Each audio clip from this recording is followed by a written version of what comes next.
and there's intimacy on the radio, and there's naturalness on the radio that can never be replicated on TV. The marvelous resurgence of radio as a political force in this country. News-related radio programming is evolving. There's a huge hole in our dialogue that can be filled by the synthesis of traditional radio and the freedom that comes from a live podcast. You're about to experience Cowboy State Politics live. Here we go.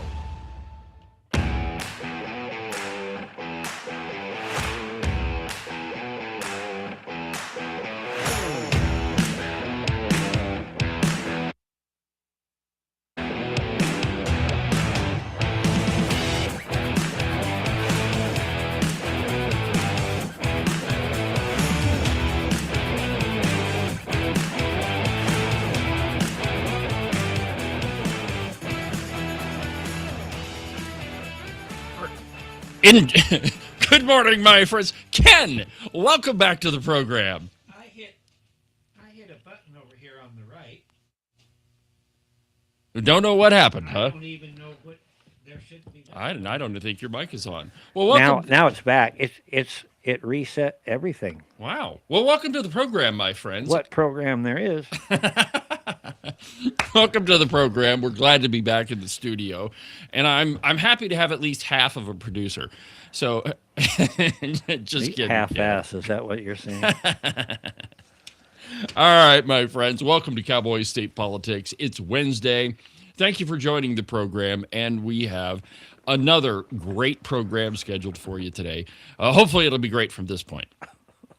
On this morning's show, at the top of the second hour, we'll have Secretary of State Chuck Gray. He'll be joining us to talk about his race and what's going on in the state. And also, if you missed yesterday's installment of the broadcast, you really need to go back and watch it. That was an interview with U.S. House candidate David Geralt. I was really impressed by him. I thought he gave a great interview. And, you know, one of the things I appreciated about him is he at least attempted to answer all of my questions. He's too young. Looks like he's 18. Oh, whatever. He's too young. He's too tall. We certainly can't say that about Chuck. Well, we begin this morning with more of the Becky Hadlock mess. Now, I know we keep harping on this, but she just can't keep herself out of the news. This time, she basically says, "You don't have the right to remove me from office." From the Cowboy, in an article entitled, "Becky Hadlock says the state doesn't have grounds to remove her from office," as if the governor can't pretty much remove anybody that he wants, which of course that he can. From the Cowboy, an article entitled, "Weston County Clerk Becky Hadlock argued in a Tuesday court filing that the Wyoming Attorney General's office hasn't shown the evidence of misconduct or malfeasance required to remove her from office. Quote, "The chain of events leading to the filing of this petition is tortured and petty," Hadlock's attorney, Ryan Semerad, wrote in the filing. Now, if you'll remember, last November, Hadlock oversaw a botched general election, and I explained this in pretty excruciating detail yesterday on the program. But just to give you the broad strokes, she had some ballots printed that were in no way correct, and so the way that these and we can get more of a description from Chuck when he joins the program. But essentially, what happens is you tell the machine where it is that it's supposed to read. And if there's nothing there, it reads a 0. And if there's something there, it says, "Hey, record a vote." Well, the ballots that she printed were incorrect. And so the machine was constantly reading something on a place on the ballot that didn't have any printing. And so it just recorded a 0. And the results of that were thousands of undervotes.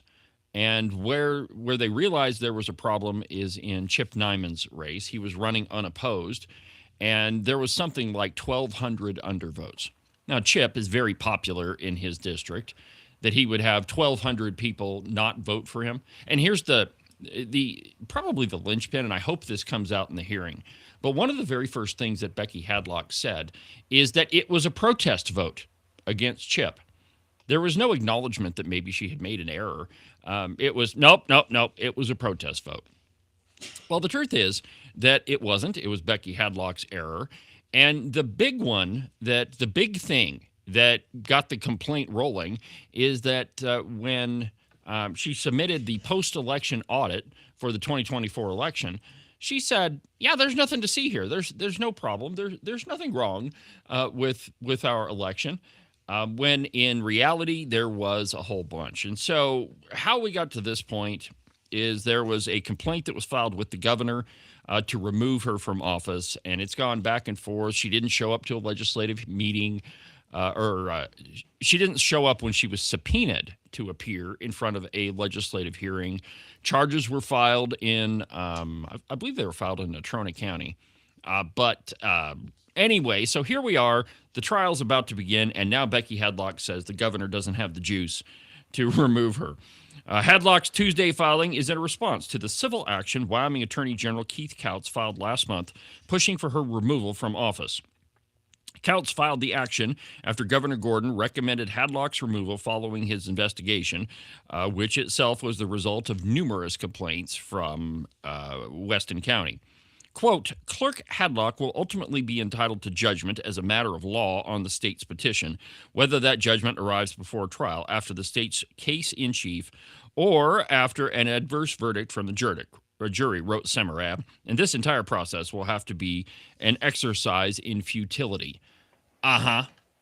I have a question. I may have an answer. Perhaps they'll match. Yeah, maybe you do, maybe you don't. Maybe Chuck will. But I have never heard anybody say what should have happened when it was discovered that those ballots were not printed properly. What should have happened to those ballots? Were they supposed to be packaged up and destroyed? Were they supposed to be set aside? How did that happen? So how did they discover that there were misprinted ballots? Yeah, and I think that was because the initial tests had not maybe properly been done. I'm just conjecture. But do you know what should have happened to those ballots? Well, I think they should have been preserved, and I think at least initially they were, because shortly after the election, they did a hand count of all those races that were questionable. And, I don't know if they determined right then that there were misprinted ballots. I mean, I guess this is a question for Chuck, but I think they should have been preserved because they'd be evidence, wouldn't they? Yeah, I would think they would have to be preserved. I would also think that there might be some sort of I gotta find the right button again. I would also think that there would be some sort of a procedure there that you could say this was followed or this was not followed specifically. And that's what bothers me about this is it just seems like there should have been something obvious already there, but I haven't necessarily seen it. Well, I mean, it's the truth is the whole thing was pretty confused from the very beginning. And again, I mean, another question for Chuck, but what happened is late in the evening, election night, when the results were turned in, Chuck Gray tries to get a hold of Becky Hadlock to say, hey, what the heck is going on with the election? There's like thousands of undervotes. And he had to send the sheriff to get her out of bed. It's interesting that his office would pick this up as a problem and hers wouldn't. Well, yeah. And so right now I'm looking for let's see if I can find it. Looking for the interview I did with her, and we can play it. Oh, wait. We got it. So just listen to this. This is the interview that I did with Becky Hadlock the day after the election. Now, before I play it, the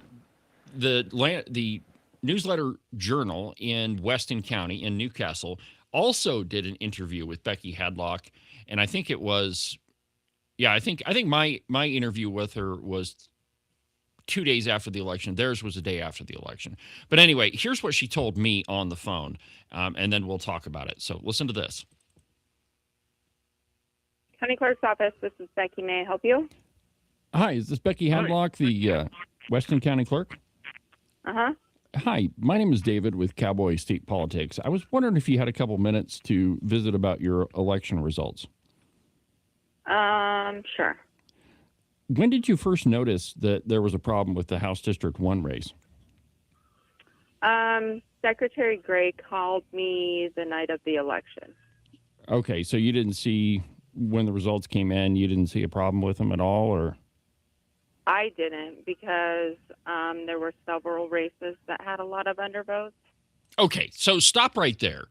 First, you're the clerk, and you've been the clerk through a couple of elections, or at least one, and the results come in, and you see a huge amount of undervotes in a couple of different elections. Now, all right, maybe we can give her a tiny bit of grace. Maybe if it was one election, you might say, what the heck is going on here? You might say, well, it's a protest vote. Okay, so there's one race. Protesting what?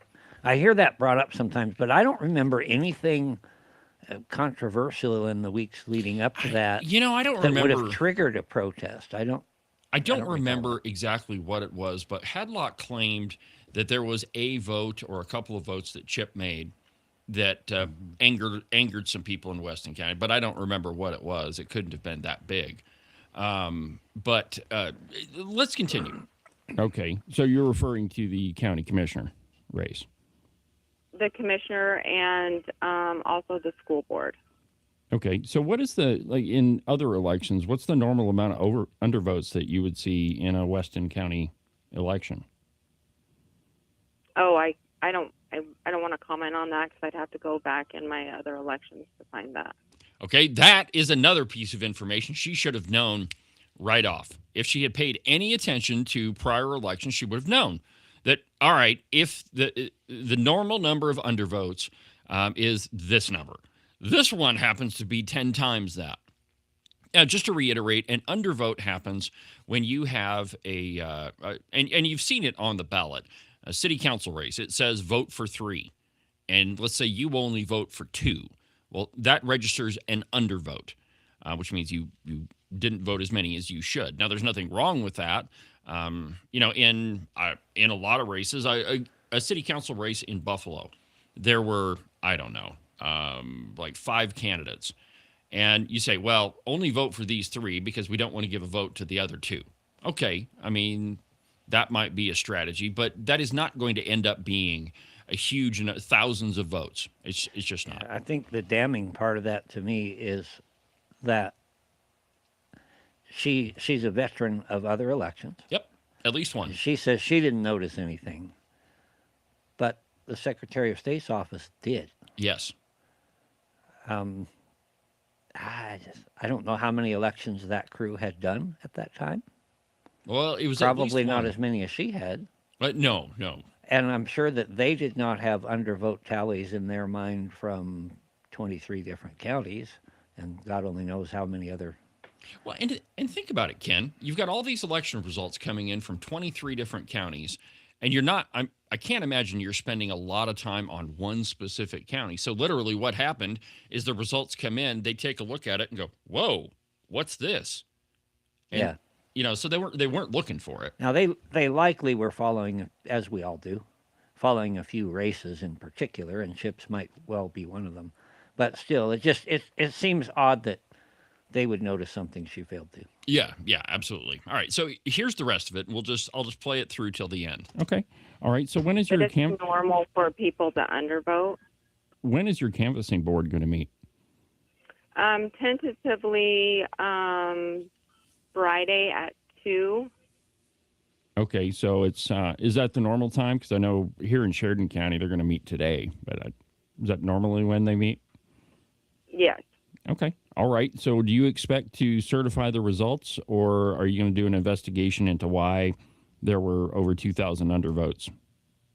We will certify the results, the correct results. Yes, we won't certify unless we have the correct results. Okay, great. Mm-hmm. Now, last question. When did you complete the testing on the ES&S machines? We did 2 tests. We did a test. I'd have to look back. And I'm right in the middle of getting ready for my commissioner meeting. I'm sorry. No, I get it. I got this story last night, and I thought, why not talk to the... Okay. All right. So that's enough. I think one of the more incriminating things in that interview is she says, "Oh, we did 2 tests."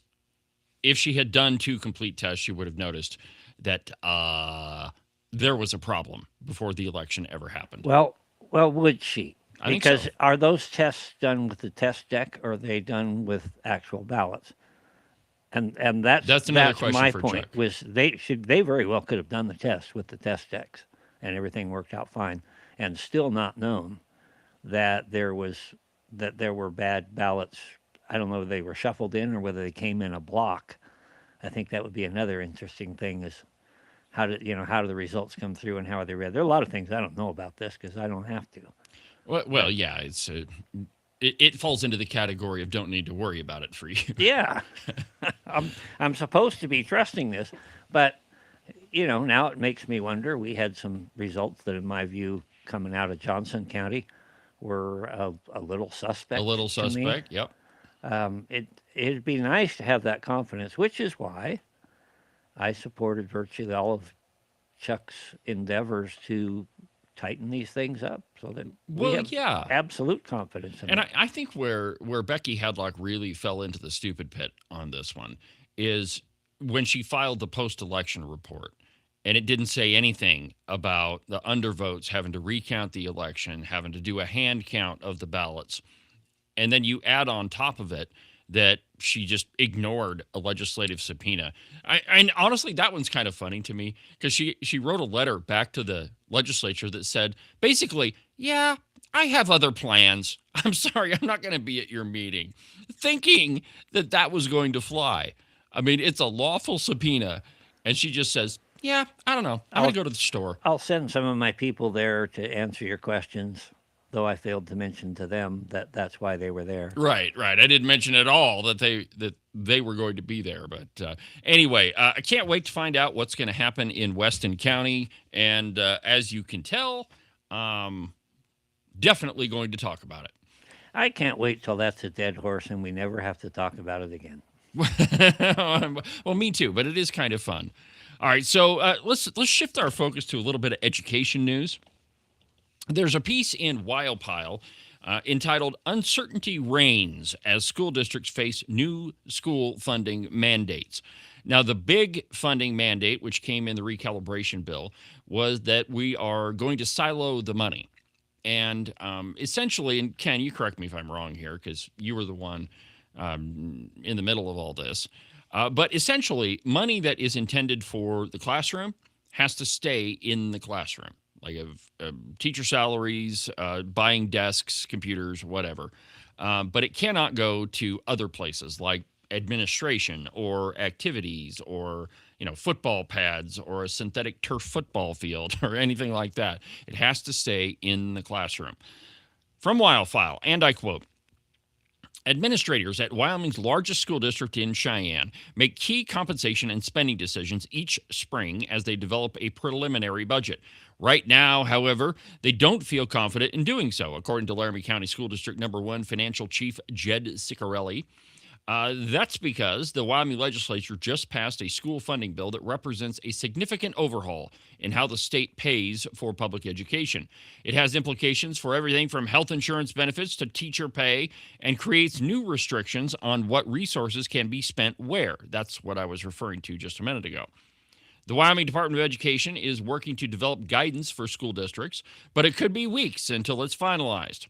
In the meantime, Ciccarelli says, it feels premature to commit spending decisions that could put the district at risk of non-compliance. Quote, the whole funding change is a pretty complex overall, and there's a very short amount of time for school districts to make these decisions on how we're going to incorporate the changes. Essentially, what he's saying is we've been funding our school in the way that we can do whatever we want with the money. Now we're being told you have to do it this way. That's what makes it so complicated for them, that they actually have to follow the rules. He said that we can incorporate the changes. I'd like to know his definition of incorporate, because usually that means, I know it always means that in lawyer speak. How do we get around this? Exactly. How do we circumvent the plan? Well, I'm sure that plays into it, because for the longest time, and the best example of this one is the 8.5% raise that was passed by the legislature, not this past session, but the one before.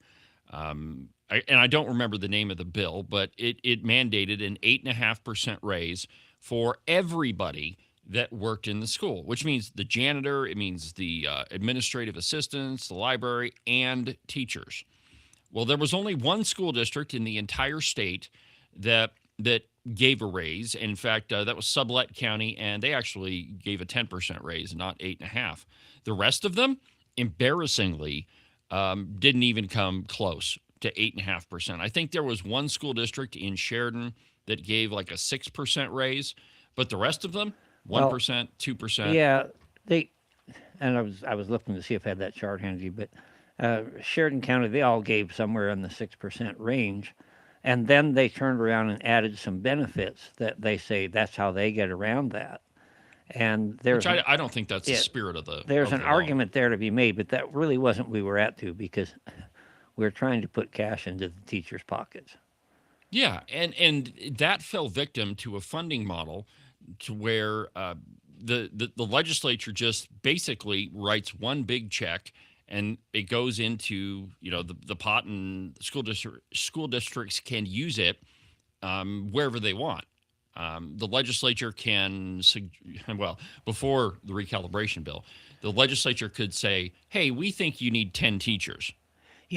Ideally, that's the way it should work, I think. I think there should be a block grant, and that we should be able to trust the local. They always talk about local control, and I agree with it in principle. And so the school districts, they all should have done what the right thing was and handled that money as we had pointed toward, especially when what was happening was we're getting to the point where, hey, we're getting sued for not properly funding education. Yes. Well, we're spending as much or more as any other state. What do you mean we're not properly funding it? It's not being spent right. And when that persists, and yet we're the ones that are getting in trouble for it, we're the ones getting sued by the legislature, you've got to do something to enforce your will. It's only the only responsible thing to do. Well, I love the argument, Ken, that when it comes to teacher raises, teacher pay, we're always told, well, all of the surrounding states pay these employees this much. We're below that mark, and therefore we need to increase the money. But that argument does not apply when it comes to the block grant. They say, and where legislators say, look, every other state is spending this amount of money. We're spending more than that.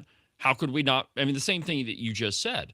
But the argument works over here, but it doesn't work over here. I mean, it's classic hypocrisy. The other argument that, of course, I was privileged to be able to throw up in front of Megan Degenfelder. Now, see, somebody could edit that and just say that I threw up in front of Megan Degenfelder. Yeah, see, well, I mean, your pal over in Lusk would probably do that. Yeah, but anyway, I just asked her, I said, looking at your test scores, at what point is it okay for the legislature to sue the school system for turning out a bad product?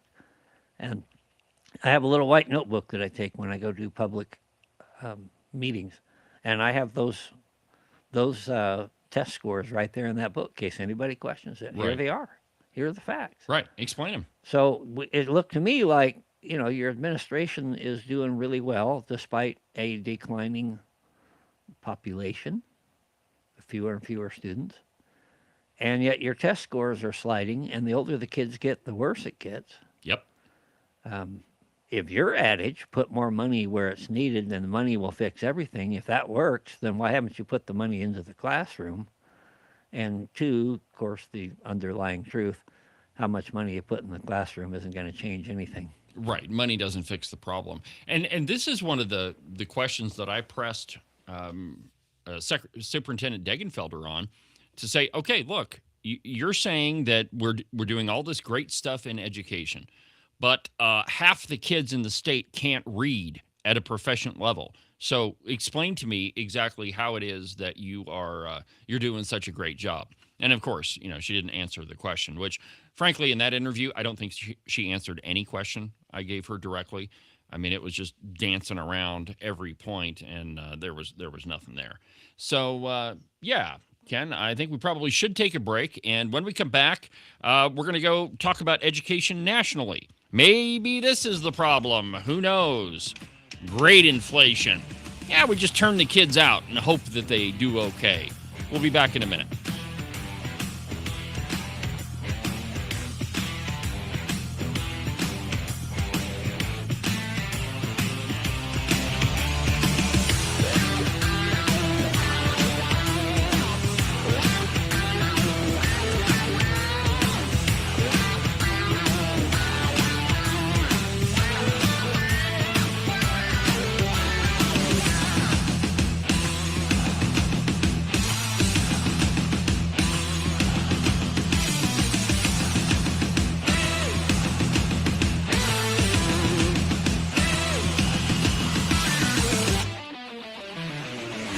Are you tired of all the meaningless political drivel floating around right now? Endless commentary that really doesn't have anything backing it up? Do you long for the days of true investigative journalism coming from an authoritative source who really doesn't care how popular and apparently good-looking a politician is?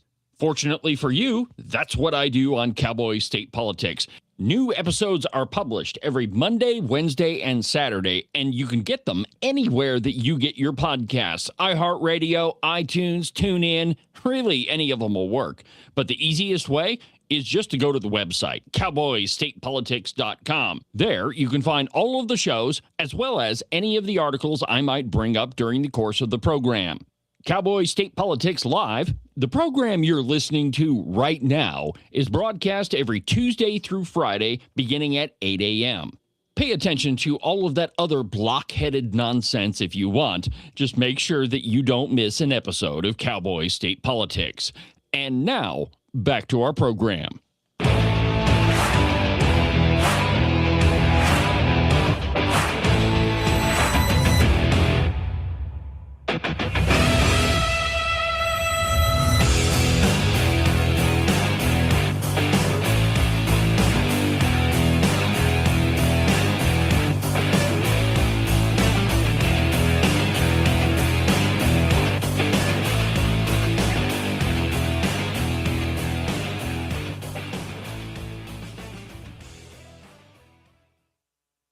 Welcome back to the program, Cowboy State Politics Live on a Wednesday. Yeah, I guess it is Wednesday.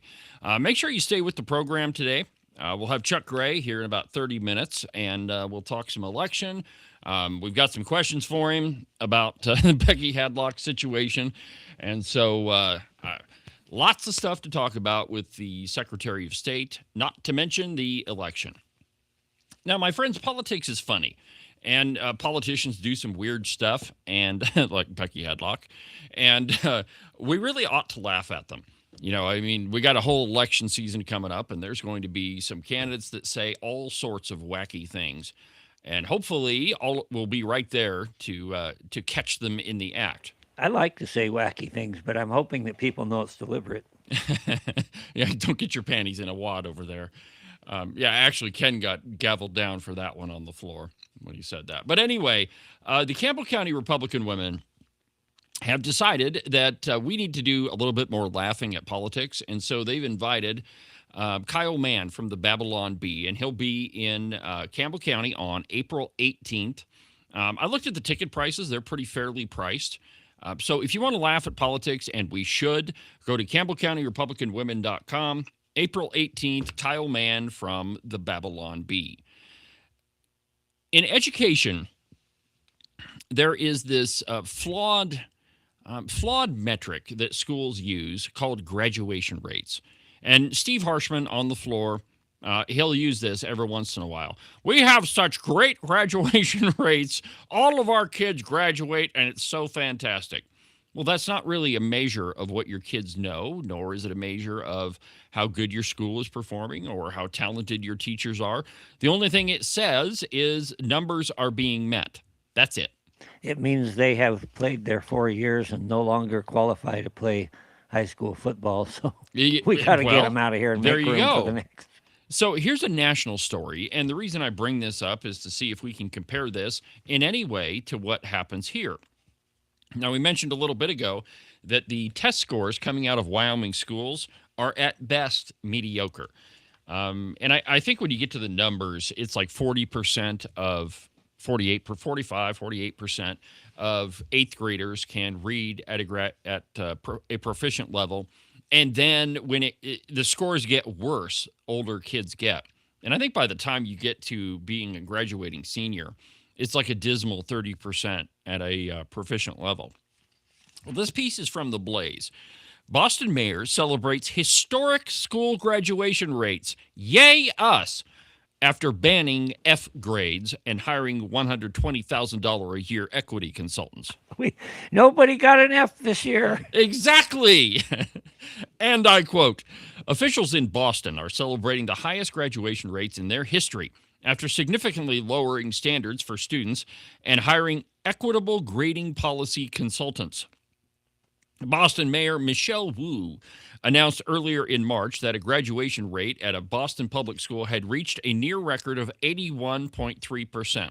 So the question is, when we've monkeyed around with the grading policies, what happened to those kids that didn't graduate? Did they just not show up? Because it seems that in this school anyway, if you show up, you're getting a passing grade. Yeah, the Army did that with physical standards. Yeah, how'd that work out for us? People, well, they weren't really tested, so We don't know. yeah.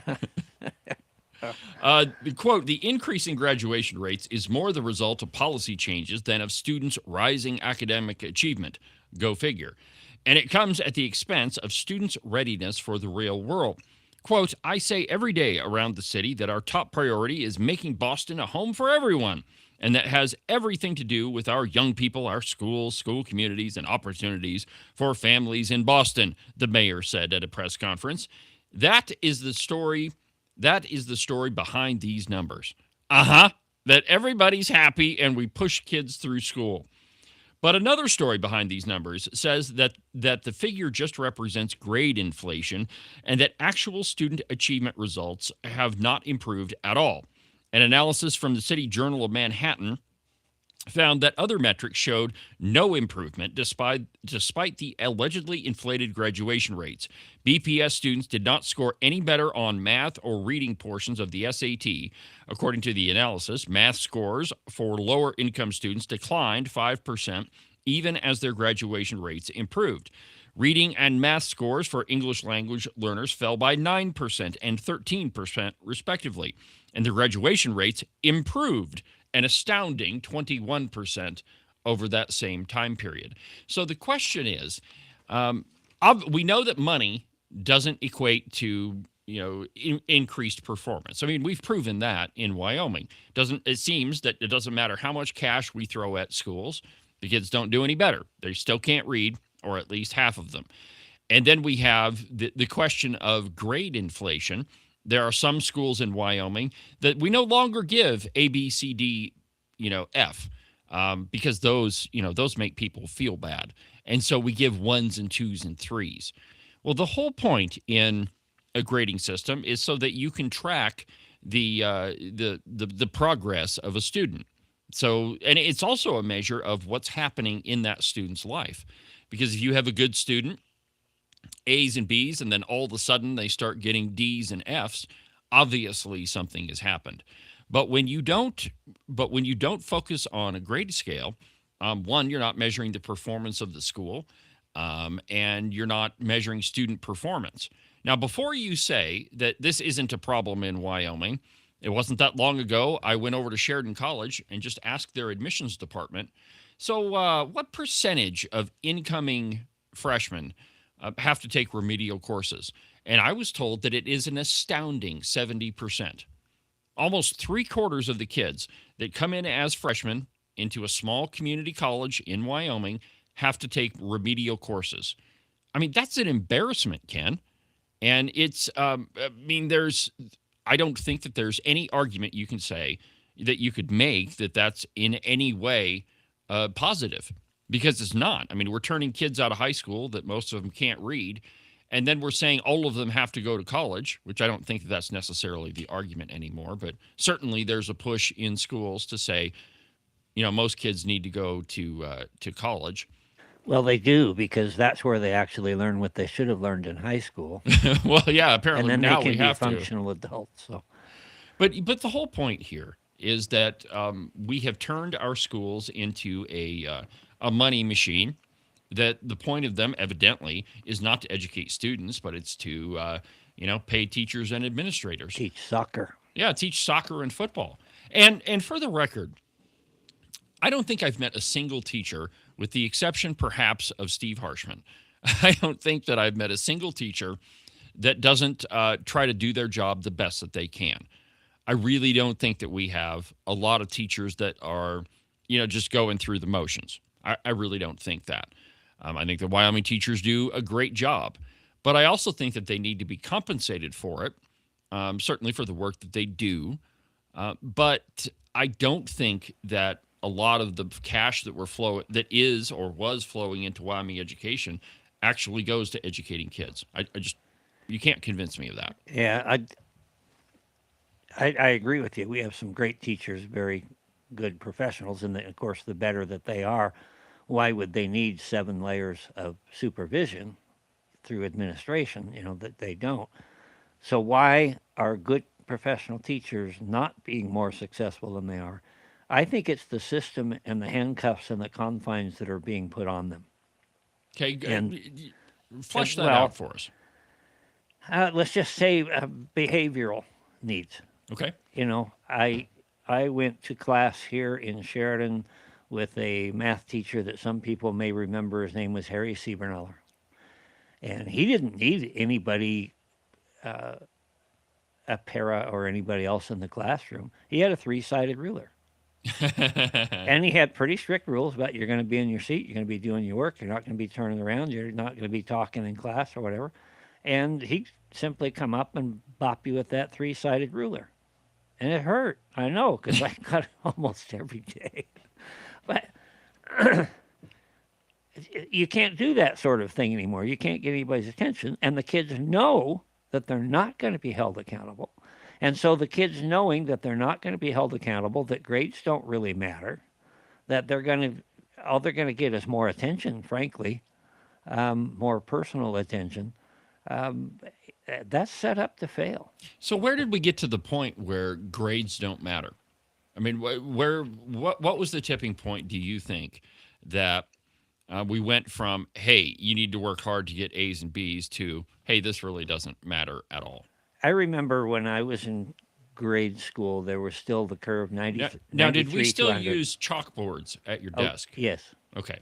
Yes, they were new invention. We had ink wells. No, when I got there, it was graded on 93 to 100 is an A, Right. and et cetera on down the line. And then I remember getting into junior high school, and it was Eric Newton's class. He taught a science class, and he was famous for giving you either warm fuzzies or cold pricklies. He'd leave a note on your desk. All right. And he said the grading scale in this class is going to be 90 to 100. And guess what? My work production dropped from a 93 or a 94 to a 90 or a 91. I did just enough to get by. Mm-hmm. And I think that's a large portion of that, is if you know you're not going to be held to that, if you know you're still going to get by, you're still going to pass, they soften the rules, and the more you soften the rules, the less you produce. Go back to the Army. I said they weren't really tested. You don't take a Ranger battalion and soften the regulations too far before you figure out it's not going to work.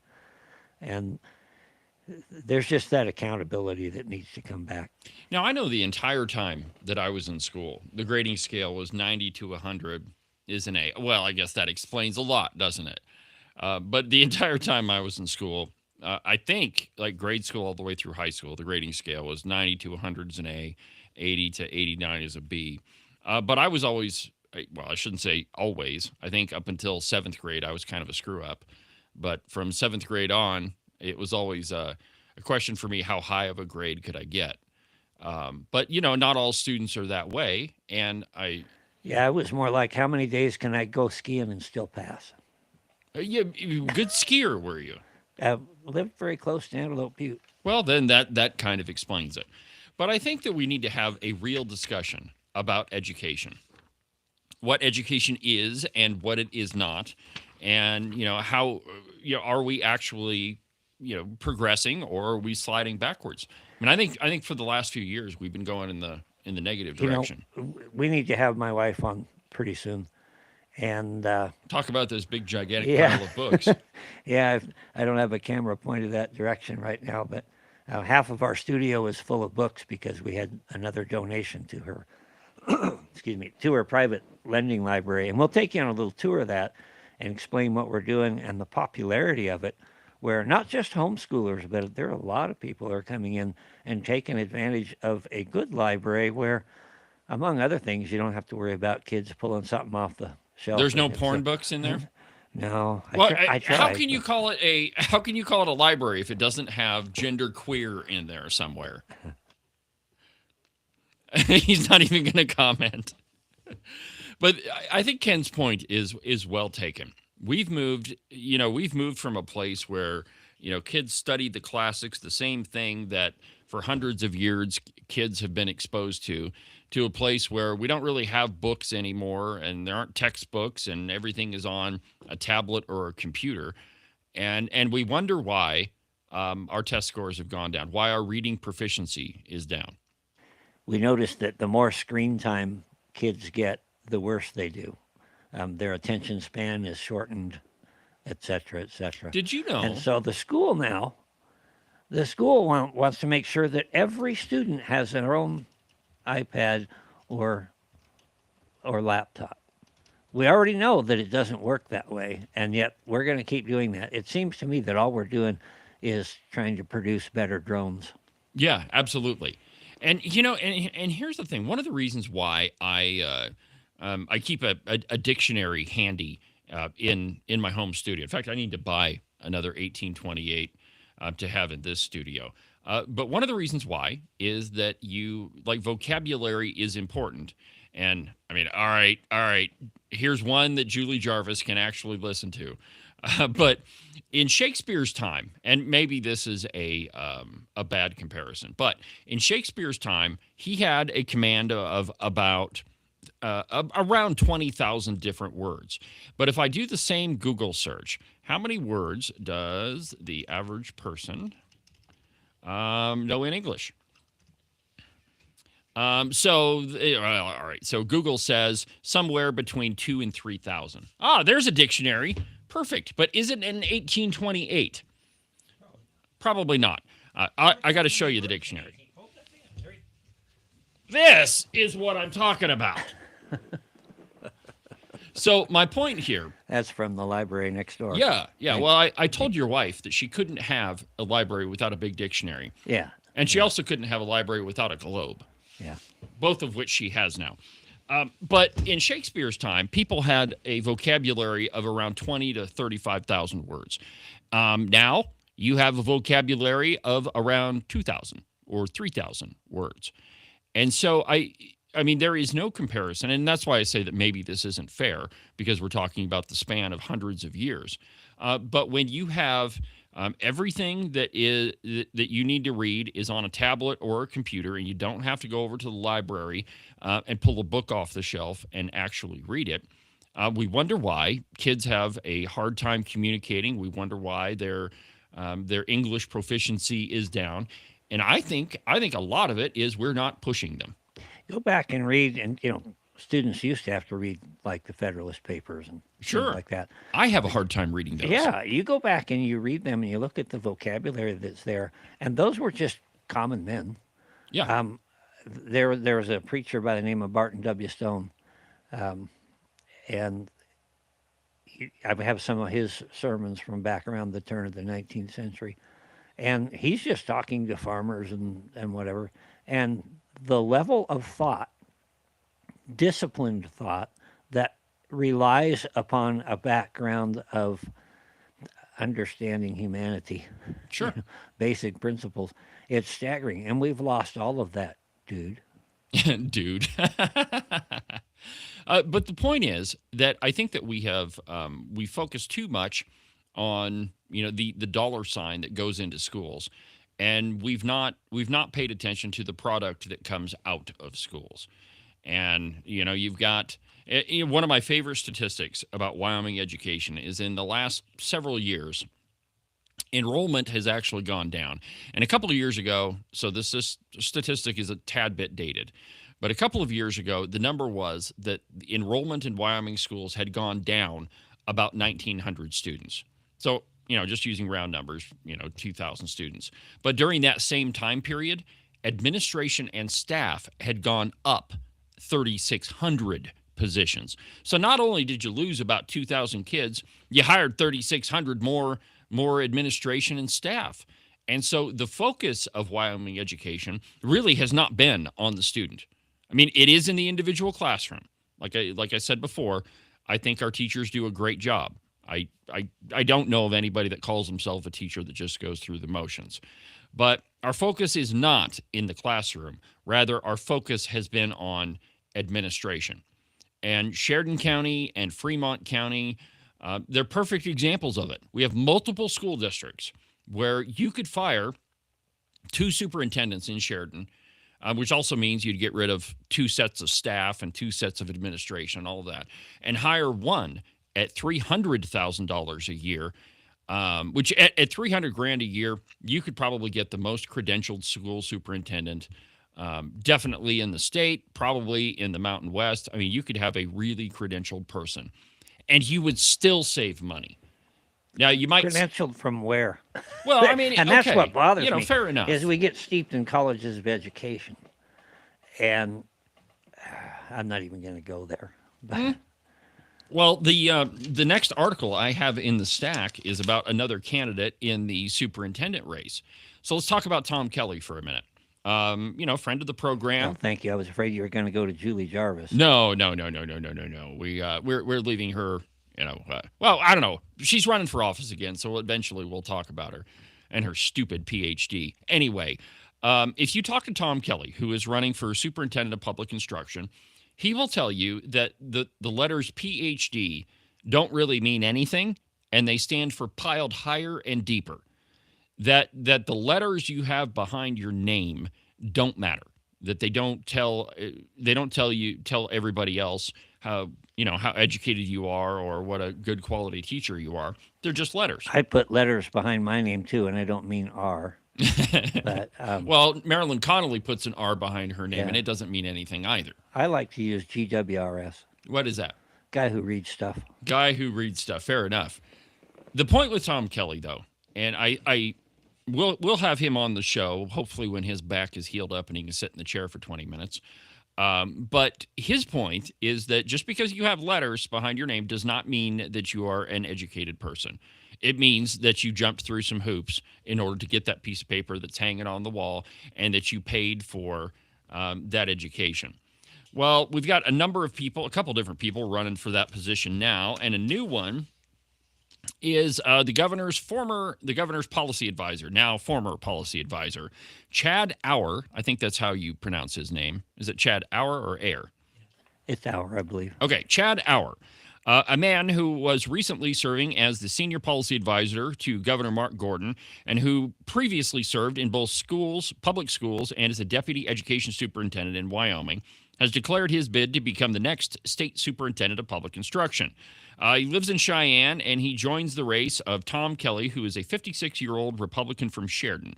Let's see here. Last day in the governor's office was Friday. Both men have earned advanced educational degrees and have experience as educators and in government, setting Wyoming up for a heavyweight GOP primary election this August 18th. Did Claire write that? I don't know if she did or not. She's on a kick now. She puts everybody's age in there. She asked me last time, How old are you? how old are you? Did you tell her I'm 29? No. I told her the truth. I usually do. Okay. All right. The incumbent, Superintendent of Public Instruction, Megan Degenfelder, is not running for her seat again because she's running for governor.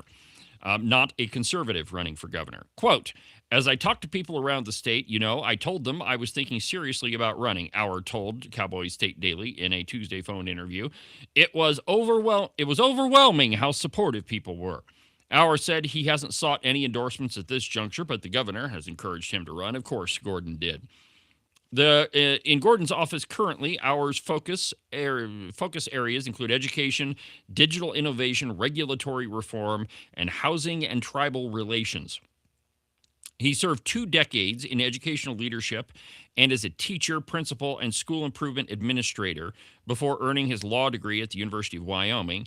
So says his biography. He also has a master's degree in education administration and a bachelor's degree in biology. So there's a lot of pieces of paper on the wall. But I would suggest that the first disqualification is that he works for Mark Gordon. It has been under Mark Gordon's leadership that all of the test scores in Wyoming schools have been barely mediocre. Now, the governor has had 8 years to fix this. 8 years. Now, admittedly, had to deal with COVID there, and he made some major missteps with that. But if you can't turn test scores around in a little under a decade, why should we believe that your policy advisor, we would assume the guy that was responsible for advising the governor on education, would do any different? The truth is, and this is a classic example of show me who your friends are, and I'll show you who you are. I mean, Chad Auer's been right there in the governor's office the entire time. So, I would like to see the argument as to why this is going to be any different. What are the policies that he's going to implement that are going to be different than those of Megan Degenfelder or of Governor Mark Gordon? Because let's be perfectly frank about this. Megan Degenfelder has not changed a whole heck of a lot since she's been the superintendent of public instruction. The test scores have remained pretty well flat, and I've seen no big changes. Well, she did hang out at the White House a couple of times, so I guess there's that. But, I still don't have an answer from the Degenfelder campaign as to what exactly that they have done that improved Wyoming education, because I don't see it. And I think if you talk to teachers in the state, they would probably tell you that really there hasn't been a whole heck of a lot of improvement. But therein lies the question. What exactly, if these people are running on their record, right? Megan Degenfelder, Chad Auer, any of them. If you're running on your record, who you worked for, where you worked, then what exactly did you do in that position that qualifies you for the one you're running for? Why should people vote for you? And if the answer is, well, we didn't really do anything, well, then there's no reason to elect them. There's no reason to endorse them. This is one of the big problems I have with all the endorsements that have come out for Megan Degenfelder recently. They're not based in principle. None of them are. Because if they were, you wouldn't be endorsing Megan Degenfelder. And the whole argument of, and, by the way, tomorrow on the program, we're going to have gubernatorial candidate Brent Bean in the studio, and I'm going to ask him this very question. So, what exactly have these candidates done? Why exactly should we elect them? What qualifications does Brent Bean have to be governor? I think that those are good, solid questions, and I think they tell voters, a great deal about them. Now, with Brent Bean, you could say, well, he ran a giant military base in Guam for several years. He's worked hard for the last, 4 years running for governor. So, yeah, I don't know. But the point is that, what exactly have any of these candidates done? What have they accomplished? And if you're endorsing people just because that you think they have the best chance of win, well, that's just a crappy excuse. It's not based in principle, and it may tell us a lot more about the person doing the endorsement than it is the person that's endorsed them. All right, well, we're going to take another break, and when we come back, we'll have Secretary of State Chuck Gray. Will be back in a minute. Hold tight. Don't go anywhere.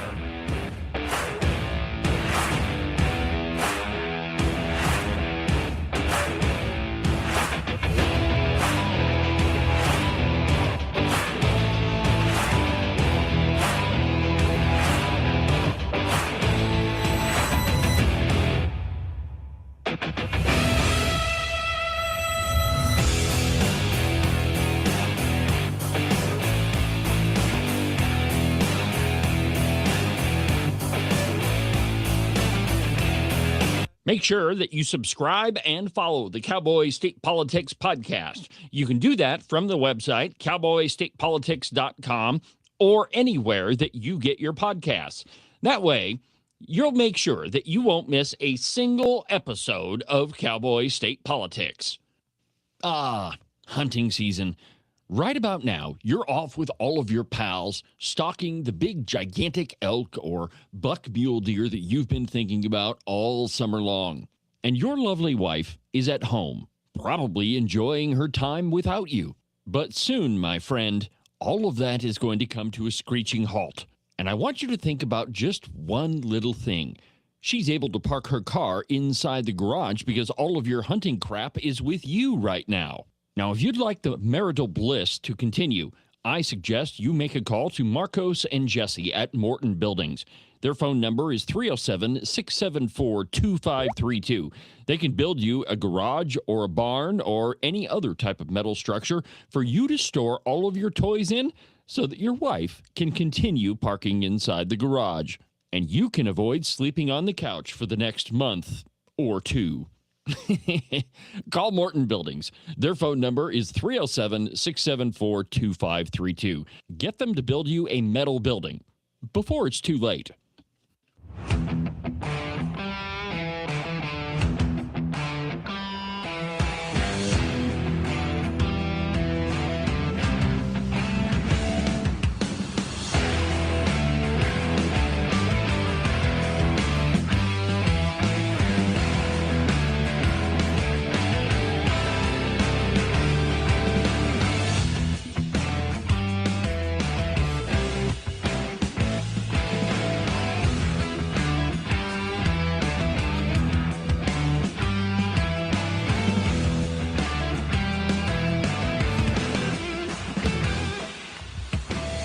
Welcome back to the program, Cowboy State Politics Live. I'm David Iverson, documented to be almost always right 99% of the time. A record that the mainstream drive-by Wyoming media, they can't even come anywhere close to it. And why do I call them drive-by media?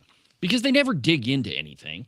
I mean, it's always just the peripheral view of whatever it is that's going on, and none of them ever really dig into anything. You know, for example, if you go to the Open Range Record right now, there's a great piece, an update to the April Marie Morgenroth, or otherwise known as, or also known as Marie Hamilton story. And what we did is we thought we would put all of the qualifications that she herself has written and put them all side by side. And so that we could chart the changes in all of those qualifications. And man, when you read them, her education, Ken, we are now talking about the most educated person on perhaps in the state of Wyoming. Yeah, she went from having a bachelor's and a master's to then having a PhD. And then what she has her PhD in changed. And now, and she went to studying for her Juris Doctorate. Did she go to the Naval Academy? She did not go to the Naval Academy, and neither did Gail Simmons, though they both claim to, or at least Gail Simmons claims to. But her qualifications, I mean, they have increased, and now it turns out that not only has she been studying for media and journalism, Juris Doctorate in that, now it's in special education and people with disabilities. And so, I mean, it is absolutely incredible. But you should go check out that article. And it, like I say, look at the qualifications. All of the documentation is there. We've created PDFs of every page that we reference. And so, if for whatever reason some websites get edited and changed around, then, we've still got the information. But that's a fascinating story. And just to give you kind of an update where we're at on that, a judge reduced her bail from $50,000 cash to $5,000, and she's now out on bail. But she has been posting on Facebook, which is what prompted us to do this article. She says that everybody is relying on rumors. Well, I can guarantee you that the piece that we wrote about the whole situation was absolutely documented through court records, through public records, through what she has written about herself, newspaper reports that she has written, which, by the way, Ken, she wrote a fantastic piece about you. Did you read that? I didn't. No, You had didn't? no idea. Yeah, well, she absolutely misquoted you. Oh, that one. Yeah. Oh, yeah. Yeah, I forgot all about it already. Yeah, well, I mean, Pretty used to that. Yeah, we hammered her pretty deftly on that. See, there's a word for you. Deft. Deft. Yeah, great. That is actually a spray lacquer. It is. It's true. It is also a spray lacquer. But anyway. We can't both drink at the same time. Nobody's talking. It'll be fine. It's our program. We can do what we want. But anyway, in that article, she took about half of a quotation from Representative Pendergraft and published it and completely changed the entire meaning of it. Did you see I had a Facebook post up where you and I have officially hit the big time. Have we hit the big time? We have hit the big time. We have been. Now, wait a minute. Before you tell us, is it bigger than the Chief Justice of the Supreme Court referencing your podcast during the State of the Judiciary? Probably not. Okay, that was big. But it's big time. Okay. It's big. We are on a bingo card, you and I. Are we now? Yes. There's a bingo card floating around out there, thanks to Rhino Rocket. And they want to know who's the next one to get sued by Reed Reisner. Well, he is suing a lot of And people. we're on that card. Are we now? Yes. Now, what possibly could he sue us about? Could it be that I dug up his marriage certificate? Well, neither one of his ex-husbands want that out there. I don't know if he has two. I know that he definitely has one ex-husband. But yeah, so I did see that. It's kind of funny though. I mean, there's all sorts of people on there. The green Sinclair dinosaur is on there. Yeah. The jackalope. Tom Kelly's on there. Tom Kelly. Has Tom Kelly been? Who would sue Tom? Well, Reed Reisner, because he sues just about everybody. Yeah. Yeah, but that's fascinating. And let's just talk about that while we're waiting for Come on, Chuck. our Secretary of State. That, do you think that it's a good political strategy to sue everybody that might have something negative to say about you? I don't think that it is. But, that is something that, that Donald Trump has done a lot of, definitely with the media. I mean, I don't know how many lawsuits he's got going right now. But here's the thing, right? The bar for defamation for a public figure is pretty high. And so, I mean, I think that Reed Reisner is up for, I think he sued 5 different people. Yeah. Now, admittedly, a couple of those are, I mean, there were some pretty serious claims made about the guy. And, I heard about some of those claims like years ago, and I didn't want anything to do with them because I couldn't prove them. Right? I mean, that's the point in journalism, is that you have to be able to prove what you say. Now, it's different if it's an opinion. If I say that somebody's a jerk, well, that's my opinion, right?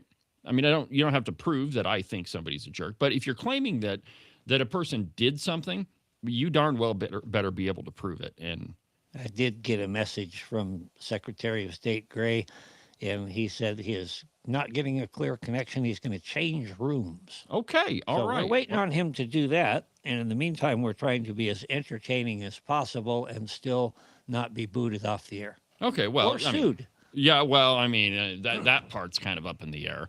But the truth is, I don't think that this is a good election strategy. In fact, I think that it creates more negative I'm press. glad he's using it. Well, I'm sure Chuck is too. There was another meme that I got a kick out of where he's standing there and the lawsuit for you and the lawsuit for you. I don't know though, but I do think that public figures need to be able to defend themselves. And I mean, As a bit of a public figure, as are you, we both are on the bingo card. It's true. You do have to have thick skin. You do. It would never even dawn on me to sue somebody for taking my words out of context. Now, and all right. spreading it around. So let's talk about the first couple of lawsuits that he filed. Okay. So there were some pretty salacious claims made about the guy, and I think it was right in the middle of him saying that he was going to buy TikTok, which I never got a clear story on that, if he had the cash or whatnot. But all of a sudden, these claims start to really hit the media, and then he sued, because he had to drop his. I mean, I'm guessing this is the genesis of the claim that he had to drop his bid for TikTok, and so.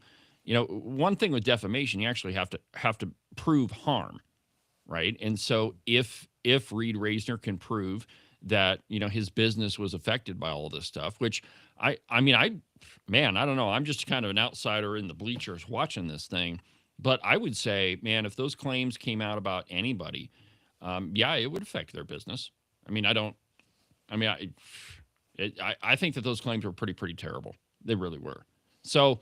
Maybe he's right in a couple of them, but it seems the last few lawsuits have been sort of frivolous. Yeah.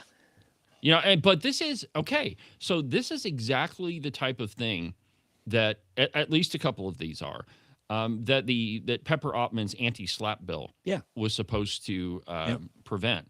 SLAPP it's an acronym. It means strategic lawsuits against public participation. And what happens is a company or an individual will file a lawsuit, and it's most of the time against a journalist. Just a frivolous lawsuit that they know that they're not going to win, but the whole point is to shut the journalist up. Yeah. Because even if you're absolutely in the right, you have to defend the lawsuit. If you have enough money, you can intimidate anybody. Right, right. And that's what that bill was meant to protect or prevent, and it's another one that died in the Senate. But I heard yesterday that the Senate was super, super productive. So I don't know why a bill that's that good would die over there, but it did. Well, it depends on whether you're grading 93 to 100 as an A. Well, it's or true. 75 it's true. to 100 is an A. Yeah, yeah. I mean, maybe there are no failing grades over there in the Senate. I mean, it's unless it's a House bill. If it has HB in front of it, then there's absolutely a failing grade.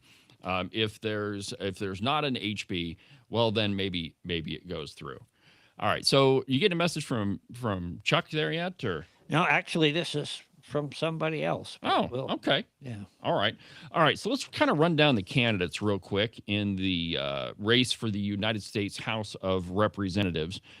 So we do have Chuck Gray, and, he's been in Wyoming politics for a really long time, friend of the show. We also have Reed Reisner.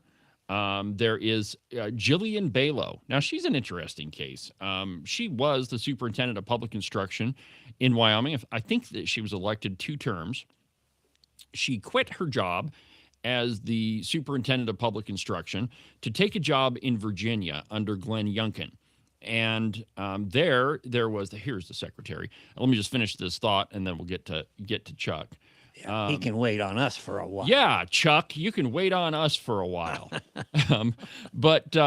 So anyway, she's working for Glenn Youngkin, and there was a major snafu with the budget, and I think it was to the tune of like $20 million or something. I mean, it was something outrageous. But there's Jillian Balow, and there's probably 4 or 5 other people that are running for the House of Representatives. The guy that we're talking to today is our Secretary of State, Chuck Gray. Chuck, welcome to the program, my friend. Great to be on, David. Really appreciate you having me on. Yeah, man. I'm glad we could finally hook it up. Do you have a little connection problem there? Yeah, it's always interesting getting the good old computer, getting a nice speed for a good video connection. I hope it's clean. Oh, yeah, it looks good. Looks good. Okay, good. All right. So just so you know, I don't know if you saw the interview, but I interviewed one of your competitors yesterday on the program, David Geralt. Nice fellow, enjoyed the conversation. But you're also running for the House of Representatives. So I guess let's start with what are you running on? Give us the 3 or 4 minute elevator pitch. On a track record of advancing Wyoming's Make America Great Again, America First values. I have a track record of getting those values advanced for the people of Wyoming. Did that as a state legislator, having advanced the ultrasound bill, which was the first pro-life bill in 30 years, having advanced the voter ID bill, having gotten the governor to sue the state of Washington for blocking our coal exports to the west coast of the United States. So it's not just talk with me. I mean, we're in campaign season, and we've got all these candidates who are just endlessly talking, who don't get anything done. And as Secretary of State, I continued that track record. In 2023, we closed the primary so that Democrats cannot cross over into the Republican primary. That was a bill that others had tried for 10 years to get done. And when it became our #1 election integrity priority in our first year as SOS, I mean, that session started literally the second week of my term. We got that to the finish line as well. And even though the governor wouldn't sign it, we know how weak this governor is, how liberal this governor is. We got it to the finish line. We were way ahead of the pack on proof of citizenship for registering to vote. vote.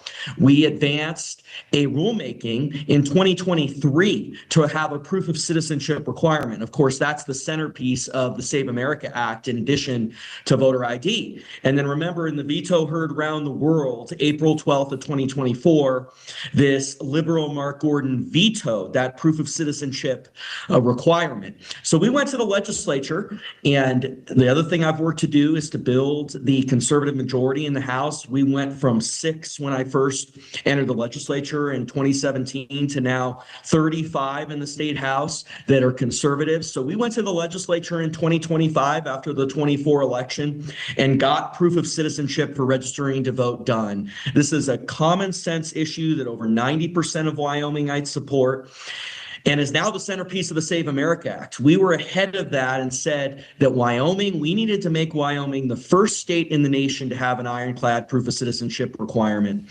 So now I want to bring that conservative leadership to the United States Congress on behalf of the people of the state of Wyoming. We've got to get the job done. We have got to advance our Wyoming industries, which were under attack for decades from Obama and Biden. We know what they tried to do to shut down coal. We know what the left continues to try to do to shut down coal. We have to get access to markets abroad.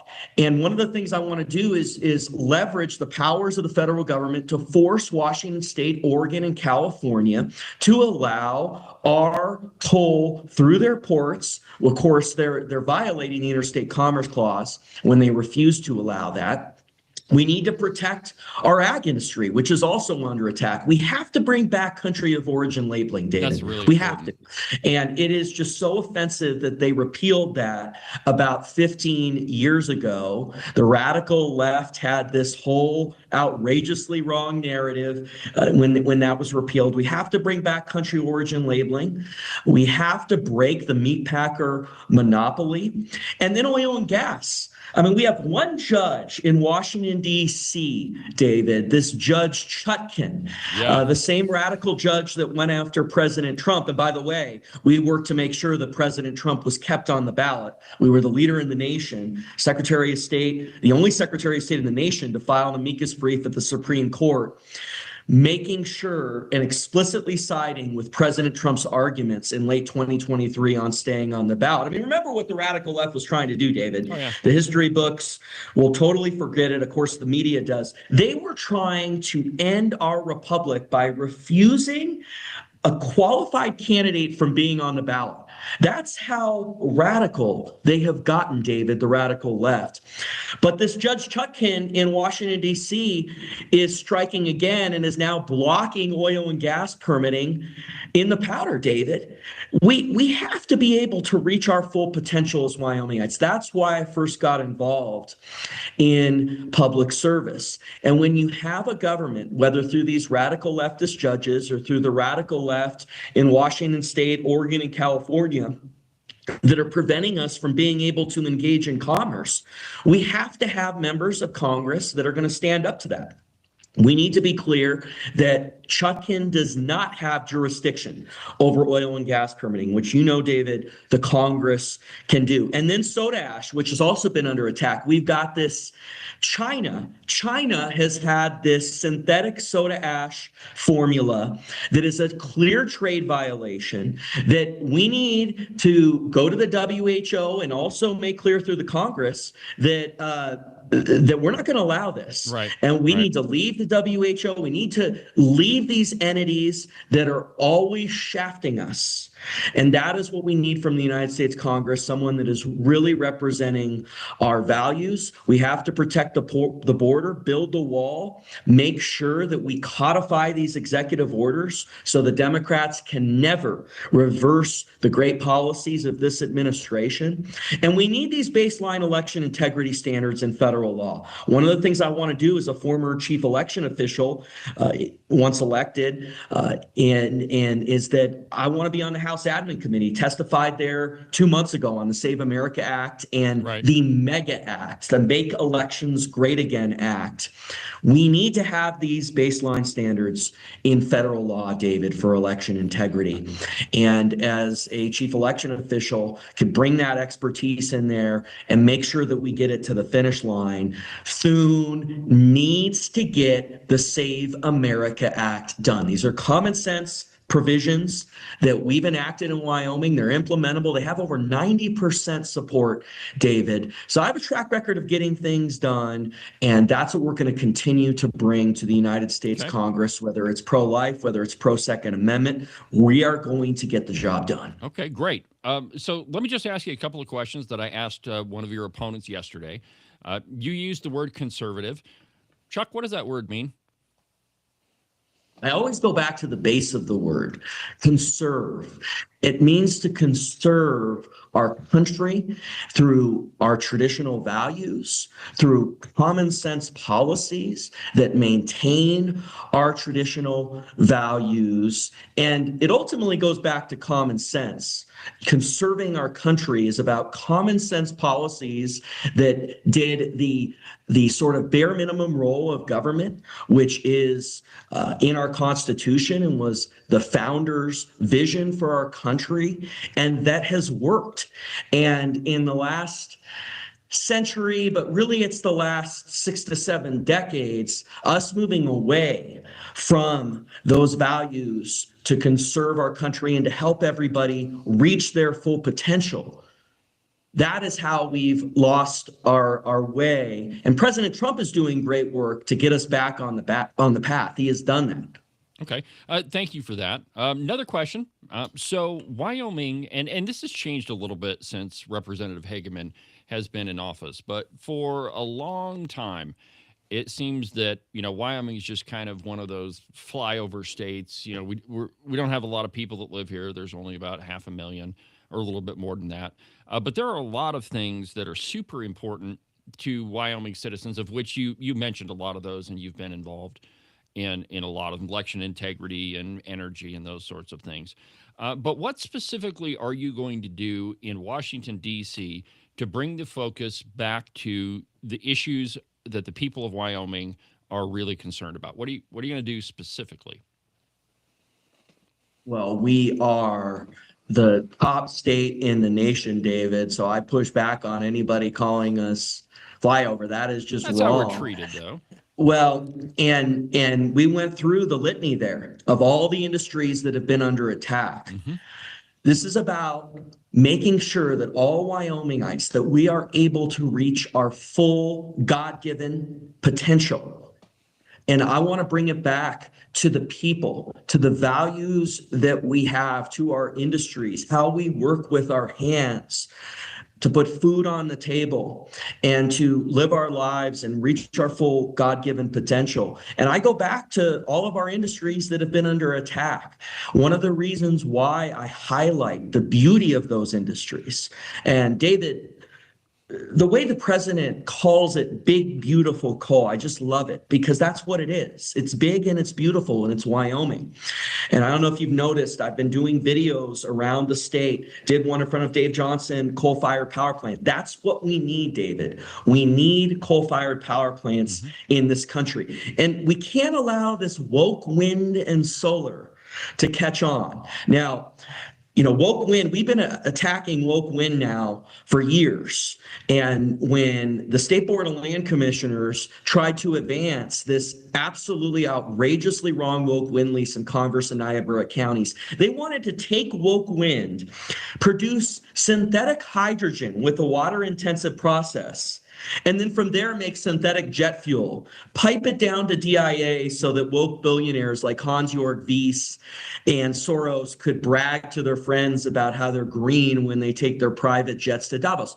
It was just absolutely outrageous, David. And the idea that the other 4 members of the State Board of Land Commissioners would even entertain approving this woke wind lease like they did in April of 2025 was very troubling to me. But I don't ever give up. We went on a year-long crusade, and we came up with that term, woke wind. came up with that. We said, we're going to start calling it this. We're going to start talking about how wrong this is. And I was proud that in January, we got a motion to rescind the woke win lease. Now, remember that Gordon, when he saw that we had the majority, that we had turned Christy Racinas and Degenfelder to our side, that's when he flipped out. The media hasn't really reported on that, but as soon as it became clear that he didn't have a majority on, that's when he said, Chuck, I want to step outside. He told me he wanted to step outside with me and fight me. That's the way he operates. When he doesn't get his way, he basically has a temper tantrum until he gets his rattle back. But we didn't give him his rattle back. We won the day on that, and we stopped woke win in Wyoming. And then in that February meeting, we got the lease rescinded. And so we've gotten the job done on these things. And one of the reasons I want to go to the United States Congress is we have to get rid of all the subsidies for these so-called renewables, which are a joke. They have to go, David. These subsidies are putting wind and solar on an uneven playing field. They are absolutely wrong. They are in competition with our core industries. And that's one of the big things I want to get done in the United States Congress. All right. I want to give you a chance to address one of these questions surrounding woke wind. Now, I looked back and there were a couple of, I'm just going to call them wind projects because I don't know the details of them, but there were a couple of wind-related projects that were in a consent list that you voted on. So there were a couple of them. Could you take a couple of minutes and address those votes from the SLIB board? They were in a consent list. This is one of the things that Gordon has done to sort of hide these different votes. They were a little different from the nature of the Converse and Niobrara projects, yes, but it has become clear that the way this is on an uneven playing field, it is wrong across the board. And we're not doing any more of this in Wyoming. Just like President Trump said, not one more wind turbine. That is where I am at. Not one more. It is oversaturated. It is wrong. We're not doing it anymore. So for him, I mean, this Rasner, he's spending his mommy's money. He puts a MAGA hat on. You know, it's mom's money, and he goes out there and makes all these claims. He'll say anything to get elected. This individual will say anything to get elected. The media is not talking about his Las Vegas values and what he did when he was in Las Vegas running for the city council. It's very troubling, and a lot of times he's sponsoring the media, so they sort of have a conflict. I mean, this Cowboy State Daily, he's had a sponsorship contract. He had a sponsorship contract for a long time, so they have a conflict. But can you imagine Rasner ever taking on the governor like I did? I mean, can you imagine if the governor said that he wanted to step outside with him? I mean, Rasner would have backed down in a second. He would have never even gotten to that point. I mean, it took us a year, and all of the pressure, all of the private meetings that I can't talk about because they were privileged, where they tried to pressure us to not do the right thing and stop woke wind, and all the claims they make. I mean, Rasner would have backed down in a minute. I mean, I frankly think the minute he's elected, his true colors will come out, like a lot of these politicians, and all the campaign promises will go out the window. He hasn't done a thing. And the reason he's attacking us is because we're in the lead. Our Fabrizio poll, Fabrizio is Trump's pollster. We are in the lead because people have seen the track record that I have of getting things done and of not just talking. And that's what people want. They want results. So Rasner's just doing these political stunts like he always does, trying to use distortions to not tell the truth and to try to prevent focus from his own record, which is very troubling. All right, Ken's got a question for you. Hey, Chuck. Yes. Ken, Good to see you, sir. congrats on your run. Well, thank you. Thank Support you 100%. I appreciate that, and back at you, sir.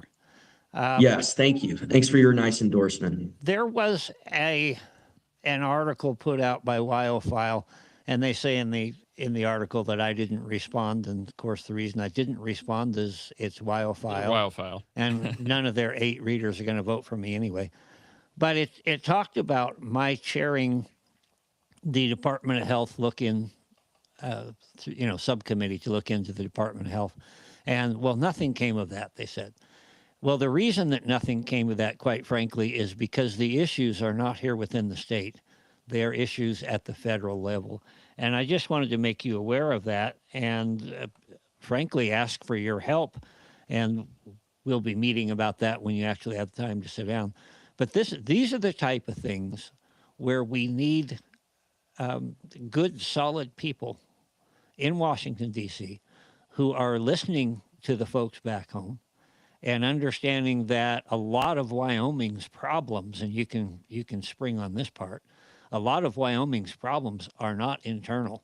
They are forced on us by, one, our addiction to federal funds, and our addiction or our lack of ability to stand up to the federal government. And I'm just wondering what your take is on that, and what your opinion is, how you plan to approach federal overreach. Well, first, I am an extremely good listener, and I want to have that meeting with you. I really appreciate your agency oversight that you conducted. I mean, the idea of the media attacking agency oversight, which is one of the roles of a good legislator, and they don't want the legislature to ask questions of the executive branch, unless, frankly, it's me. If it's a conservative, they're fine with it. But if it's Mark Gordon, and I love the questions, I want the questions. But if you're Mark Gordon, he does not want the agency oversight as an executive. Now, I've learned a lot as an executive in the executive branch, and now I'm excited to go back to being a legislator. And it's underscored my experience, the importance of that oversight role, whether it's at the state, but also the federal level. And I look forward to meeting with you on some of the things that you discovered. I watched some of the hearings, and I really appreciate what you did there. And I know it's going to continue to bear fruit. The media is basically become sort of an in-kind for the insiders and the radical left. Yeah, I mean, an in-kind expenditure in campaigning is when an outside entity basically spends money advancing the elections of an individual that is running. And that's what basically the media has become. It is an extension of the radical left and the insiders. They basically repeat the talking points of that group over and over again. And I know your listenership gets it, but it is nonsense. The folks that are being attacked there are getting the job done. And that Wildfile is just another episode of how they attack the people that are actually doing the work of the people. Yeah. All right, Chuck, if you've got a few minutes, I'd like to shift real quick from the job that you want to the job that you're doing, just for a second. Ken and I had a couple of questions on the whole Becky Hadlock situation and the last election. And one of those was, so whatever happened to the ballots that were mistakenly printed, that were incorrect, whatever you want to call it? What should have happened so that this didn't occur? Yeah. David, the trial is in 3 weeks, and I was just subpoenaed this morning. I would prefer, I think once the trial's completed, and I'm sorry, David, but I think I just, April 14th, the week of April 14th is when the trial is. And I think that, we have the brief that was filed by the Attorney General's office for removal. And I think that with where we're at, I mean, we worked for a year to finally get some action from the governor. I'm glad we're on the road to some accountability here, but I think with where I'm at, I was just subpoenaed this morning. Appreciate if maybe I came back on no in problem. 3-4 weeks on that. Let's try a more general question. So what problems do you see in the oversight or lack thereof from the Secretary of State's office over local elections? I mean, because this is a clear example of where I mean, there wasn't a lot of oversight. I mean, until you stepped in. But from your perspective of the Secretary of State, what do we need to change so that the Secretary of State's office has I don't know, more teeth, more oversight? I mean, what needs to be done? I want to be clear. Earlier, I was subpoenaed by Becky Hadlock's attorney this morning, and so I think that what we did in the Secretary of State's office, and it's very difficult work, and you get a lot of pushback, but it has been the number one trend. I mean, we can talk about all the policies we got done, and those have been tremendous. I mean, you want to think about when I started working on election integrity in 2017, my first session, they had on the floor a bill to move us to an all mail-in system.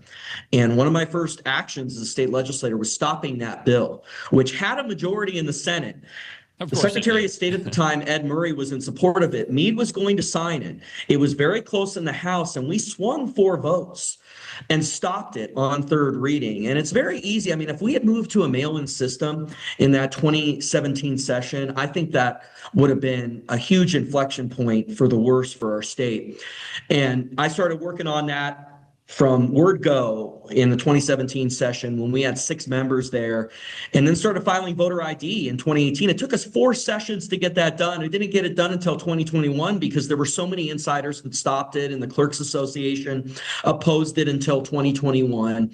And then as Secretary of State, the reforms we've done, ending the Democrat infiltration of our primary in 2023, proof of citizenship for registering to vote, banning Zuck bucks, banning ranked choice voting. I mean, we've done 10 to 12 reforms that the insiders had blocked for decades. That's one thing we got done. But then the other thing we got done, which the media will never report on because, one, it requires actual analysis, and the left-wing media, other than you, is incapable of that, is we have gone back to the dynamic that is in the election code, Title 22, where the Secretary of State is providing oversight on behalf of the citizens of Wyoming in ensuring uniform compliance with state law over the 23 county clerks. I mean, my predecessors, and I appreciate their work, but the reality was the clerks, the oversight was just not there. And it had gotten to the point where the clerks basically it was their deal. And it was their analysis on uniform compliance of the law. There really was not that oversight. And we changed that. And of course, I mean, this is the tension. And I tell the clerks and I tell county officials all the time, I know this is difficult, but this is our system of checks and balances. And this is why it's in the code and it's the same thing in education, where the state is supposed to provide oversight in the superintendent's role, and the state has moved away from that. And unfortunately, I think there's a lot of work to do in that area. But with respect to elections, we really got it back to where it's supposed to be, where the Secretary of State is doing the oversight. And while I don't want to talk about the specifics, the Becky Hadlock experience is basically one of the slices of life, one of the examples of where that happened.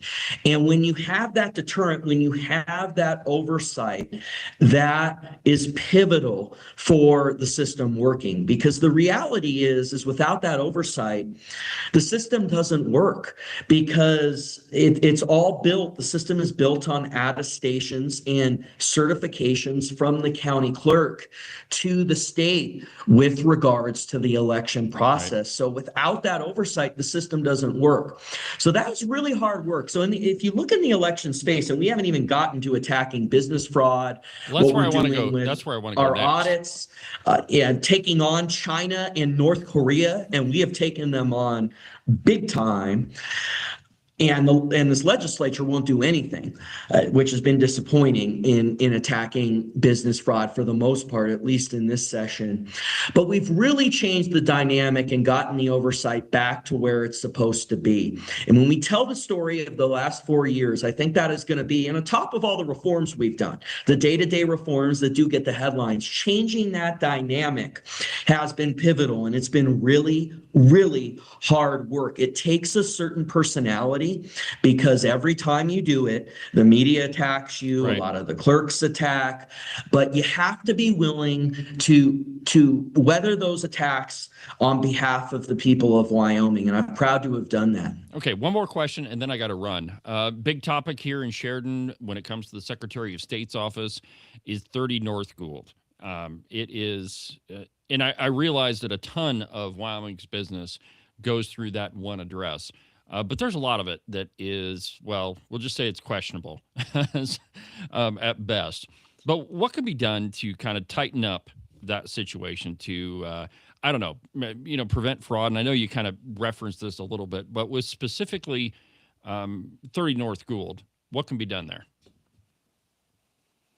We have done some things that we are able to do in current state law, but we're constrained by state law. So let's first run through what I have done over the last 3.5 years. So first of all, when I took office in 2023, I changed the dynamic.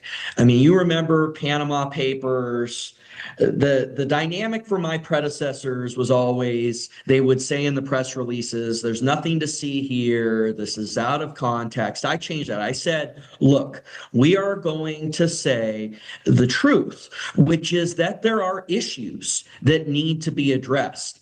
Now, how did I take action to actually implement that policy? One, there was a provision in state law that we have no record of being used by my predecessors where entities that had filed fraudulent documents with our office. Now, it has to be fraudulent documents with our office. So fraud in a larger sense, that is not prosecuted by my office. Unfortunately, under Wyoming state law, it can't be addressed by my office, although we filed a bill through Representative Ann Lucas where it could have been, and that bill did not advance in the legislature. But there is a statute where entities can be dissolved if they file fraudulent documents with the office. And we began dissolving entities and standing up a process if they had filed fraudulent documents with our office. That was a new process that was existing in state law, but that we never been used. Stood up. Then we passed a series of statutes in the 24 session. We asked, all 4 years, we asked for this to be taken up by the Joint Corporations Committee. Until this year, they only took it up once in the 2024 interim. And we asked for a series of statutes. One was that we could dissolve facially entities that were owned or controlled by foreign adversaries. And that came out of a joint operation that we did with the FBI, where there were North Korean entities tied to North Korea, which we dissolved pursuant to that process that I just laid out. But because of the way state law was worded, it was because of the fraudulent documents that they had filed with our office. We wanted to have the ability where we could dissolve or kill those entities, if we want to be brute force about it, stop those entities if they are owned or controlled by foreign adversaries. Right. And we got that through the legislature. We also got through the legislature a bill that if they file false information with their registered agent, we can dissolve those entities. We had another bill in 2024, which the legislature would not pass, which said that we would have certification by third-party filers. For example, 30 North Gould, right, which is a registered agent, that's a third-party filer, that the people who are signing the documents are real. And that's a very important aspect to this. We need to make sure that the people that we have attestations that the people signing the documents are real. Unfortunately, the legislature wouldn't let that through.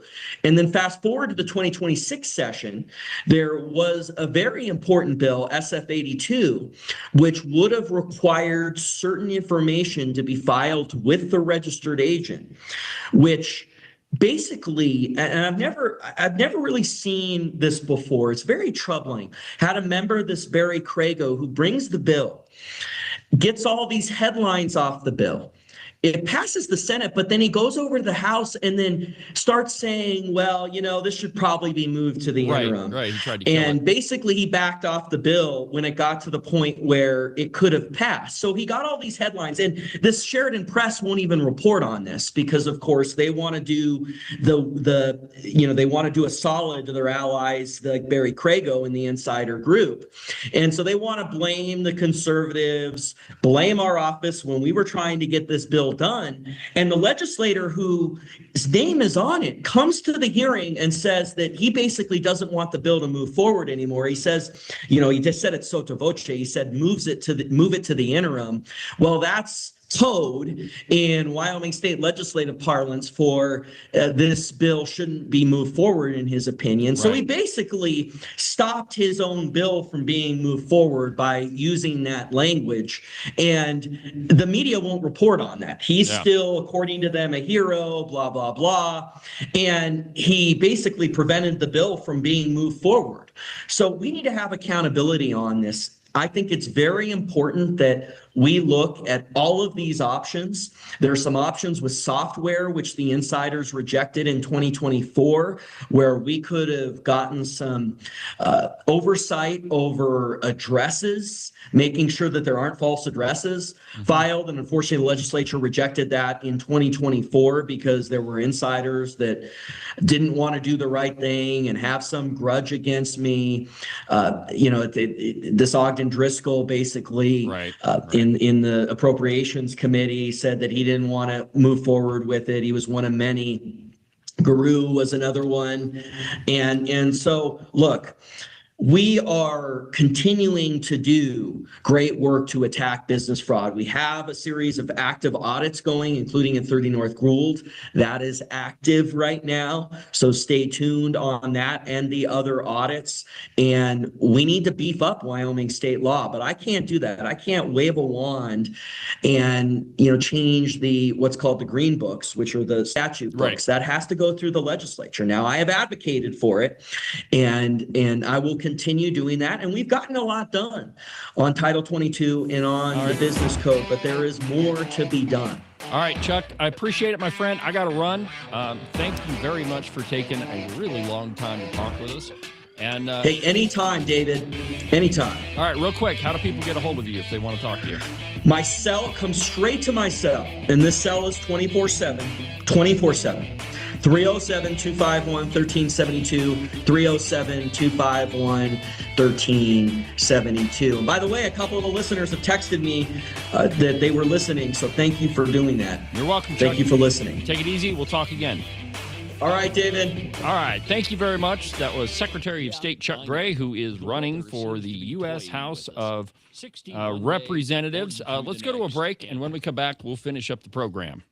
And pretty soon, my friends, those 6s and 4s are going to turn into 3s and 2s. Though we all want to avoid it, that white stuff is coming, my friends, and you will be shoveling the walk in it. It's cold, it's unpleasant, and nobody likes to do it.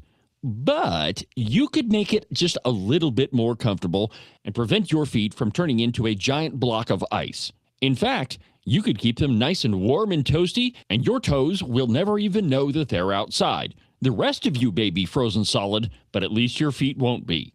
To make all this happen, you just need a pair of socks from the Buffalo Wool Company. They are the finest socks that I've ever put on my feet. To get you a pair, go to their website, thebuffalowoolco.com. Trust me, you won't be disappointed. Are you one of those guys that listen to the president just a little bit too closely and now you're tired of winning? Are you getting the feeling that there's been way too many good things happening in our country and you just can't take it anymore? Well, if you are, and you think you should follow Rosie O'Donnell's example and get the heck out of Dodge, you need to call Rebecca Bextel at eXp Realty. She'll make those foreign country living ideas a reality for you. All you have to do is call 307-699-3519, and she'll make sure some freedom-loving, red-blooded American will now live in the home that you no longer want. If you want to sell your house, or if you want to buy one that's way better than the house you have right now, give Rebecca a call. Again, her phone number is 307-699-3519. I've never felt the freedom like I do. I feel stronger every day, don't you? Well, I can show you how. A new day, a new way. Watch out, I'm only gonna get stronger. A new day, a new way. Watch out, I'm only gonna get stronger. A new day, a new way. Watch out, I'm only gonna get stronger. A new day, a new way. Watch out, I'm only gonna get stronger. I've never felt the freedom like I do. I feel stronger every day. I'm only gonna get stronger. Cowboy State Politics is only going to get stronger. This program is frankly expanding faster than I could have ever imagined. Cowboy State Politics Live, the Cowboy State Politics podcast, and now the open range record. Frankly, Ken, this is about all I can handle. I mean, it is a lot, and we're putting out a lot of content. Frankly, more original content than, well, most people in the Wyoming media. So More than you have any right to do, I guess. Oh, no, I have all the right to do it if I want. It depends on who you talk to, though. You just don't have the right to do that, and never mind. I'm not going to open that can of worms. All right. So there are some other people that I forgot to mention who are running for the House of Representatives. One of them is Dennis Bo Beitman. The reason I call him Dennis is that's his name.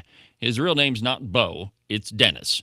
Every time that I mention his name, what comes to my mind is the scene from Indiana Jones and the Last Called Crusade. the dog Bo. We named the dog Indiana. But anyway, he's running for the House of Representatives, which is interesting. U.S. House. Yeah, Just U.S. in case House. there's any confusion. Yeah, I mean, after presiding over a disastrous Senate this year, he thinks that that's going to get him elected to the House of Representatives, which we'll see how that's going to work out. So far, we've had two of our candidates interviewed on the show, David Geralt and now Secretary Gray, and both of them, Secretary Gray, man, he was wound up this morning. There was a lot of information in there. He's not even a coffee drinker. No. Imagine what he would be like if you gave him, 4 or 5 cups of coffee. I think that's one of the things I like about Chuck is, and there are several, frankly, he may not be the most polished speaker, but he gets things done. Well, and he works his tail off. And when he said, my phone is 24/7, he's not kidding. I know, because I've gotten text from him at very odd hours. Well, at least he only texts you. Sometimes he calls me. Yeah. No, it's actually that's a good thing, because whenever something comes up, I usually get a note from the Secretary of State. So the last 2 interviews that I've done, I've specifically asked a question of what does that word conservative mean? Because it gets thrown around in Wyoming politics by everybody, regardless of if they actually are conservative or not. You haven't asked me that. Well, we haven't done an official interview yet, which I don't know how we're going to pull I it don't off, know that but we need to, but I think I would boil it down to dance with the one what brung you. Dance with the one that brung you, huh? Yeah. Okay, That's explain. conservatism. The United States is quite clearly the greatest nation on earth. Yes. There are arguments that Wyoming is the pinnacle of the states, and then there are arguments opposed to that. What made America great? It was a small government. It was individual liberty. It was the free enterprise capitalistic system where somebody could come from nowhere and become anything they wanted to do. Right. Equal opportunity. Those are the things that we need to desperately preserve, and those are the things that even in Wyoming, those on the left are trying to curtail and rein in, and that's the problem. Well, and whenever you ask this question, you get one of 2 types of answers. You get answers that are very direct, it's just here. Conservatism is easy. It's personal liberties, personal responsibility, small government, the least amount of government intrusion into your lives, free markets, belief in the traditional family, that marriage is between a man and a woman, respect for the Constitution, both the U.S. and the state Constitution. I mean, that's pretty easy. right? You don't have to go into a long, tortured discussion, which is the other explanation that you'll get. And anytime you hear a candidate that goes on and on and on about this long explanation of what conservatism is, what should go through your head is this person has no idea what they're talking about. And so I appreciate candidates, people, politicians, anybody that tells me, look, conservatism is really easy. This is what it means to me. And no, actually, it's the exact antithesis. Conservative is more difficult because the onus is upon you. Well, no. Okay, as so an let's individual. explain that. It's Yeah. not more complicated to explain because No. conservatism is rooted in principle. And if you believe in the principles that you have, it's easy, right? You can rattle them off pretty It's quick. true, but living as a conservative, living in liberty is difficult because it's you have to be accountable for yourself. There's no victimhood. Well, true. You have to actually perform.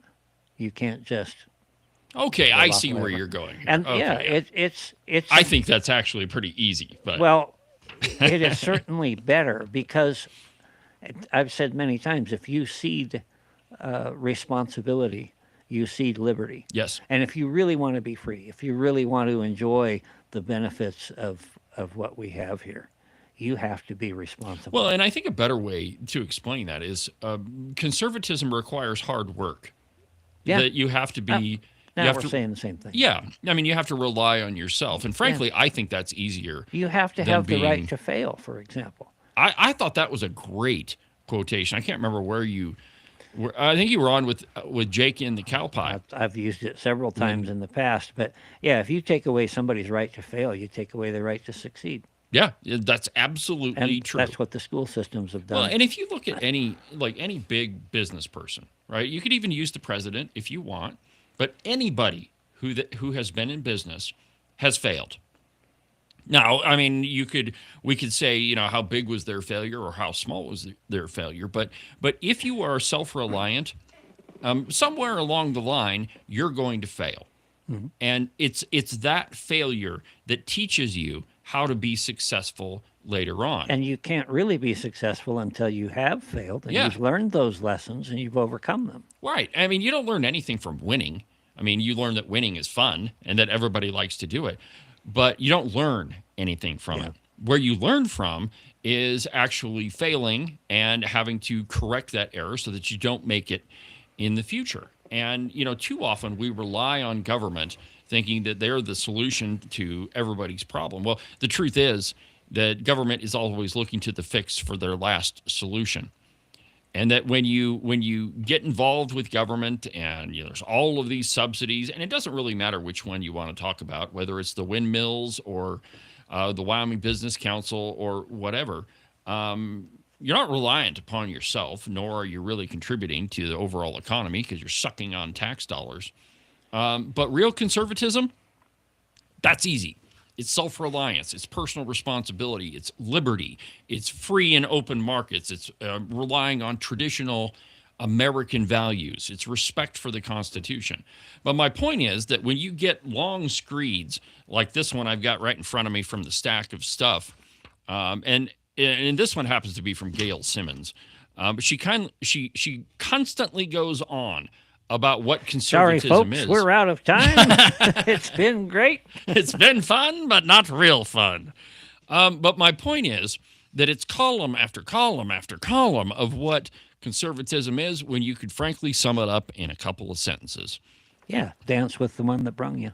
Fair enough. But my point being is that if you have a candidate, and we're going to hear a lot of this in the next several months, that, I'm a conservative. And when you ask them what that means, you get a long, tortured answer. And, if that starts happening, maybe you ought to be looking for a different I candidate. heard Marilyn Connolly use that word yesterday. Oh, how did that go? There's a picture of me smiling. If pictures are worth 1,000 words, that one is invaluable. All right, my friends, we've pretty much burned up another busy broadcast, 2 hours on the program. We'll be back tomorrow for another episode of Cowboy State Politics. But for now, from the base of the Bighorns, at the Cowboy State Politics Studio. I'm David Iverson, and this is Cowboy State Politics. We'll see you tomorrow, my friends.